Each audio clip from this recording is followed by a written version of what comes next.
پیر گمراه. گاهی اوقات انسان حق را میشناسد و دوست دارد از آن پیروی کند، اما لذت‌های دنیا فریبش میدهد و بر معصیت خود باقی میماند. اعشا بن قیس پیر شاعر بود. وی برای دیدار با پیامبر صلی الله علیه و سلم از یمامه به سوی نجد آمد و میخواست اسلام بیاورد. بر مرکب خود با شوق بسیار به سوی رسول الله صلی الله علیه و سلم می آمد و در همین حال اشعاری را در مدح پیامبر صلی الله علیه و سلم می سرود.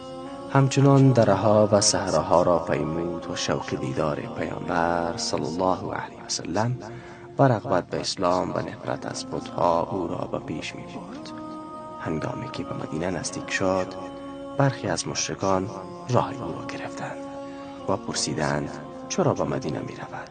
با آنان گفت که قصد دیدار پیامبر صلی الله علیه و سلم را دارد تا اسلام آورد. آنان از اسلام آوردن او ترسیدند، چرا که اگر او اسلام می آورد پیامبر خدا صلی الله علیه و سلم قوی تر می شد. شاعر او حسان بن ثابت آنگونه آنان را آزرده بود چی رسد به شاعر عرب اعشا بن قیس اسلام بیاورد. گفتند ای اعشا، دین خودت و دین پدرانت برایت بهتر است. گفت بلکه دین او بهتر و استوارتر است. به هم دیگر نگاه کردند و با هم مشورت کردند که چگونه او را از دین الله باز دارند. پس به او گفتند ای اعشا، او زنا را حرام می داند. اعشا گفت من پیر کهنسالم، نیازی به زنان ندارم. گفتند او خمر را نیز حرام می داند. گفت خمر از بین برنده عقل است و از ذلیل کننده مردان، نیازی به آن ندارم. هنگامی که دیدن او بر اسلام آوردن استوار است، گفتند 100 شتر به تو می دهیم در مقابل آن اسلام نیاور و به نزد قوم خودت باز کرد. اعشا کمی با آن مال بسیار فکر کرد. ثروت بزرگی بود. شیطان بر عقلش غالب شد و به آنان گفت باشد، مال را میپذیرم. برایش 100 شتر جمع کردند و آن را برداشت و با کفر خود راه بازگشت را در پیش گرفت.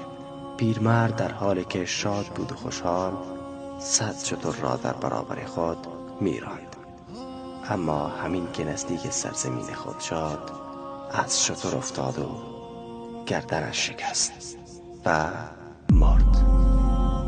پایان داستان.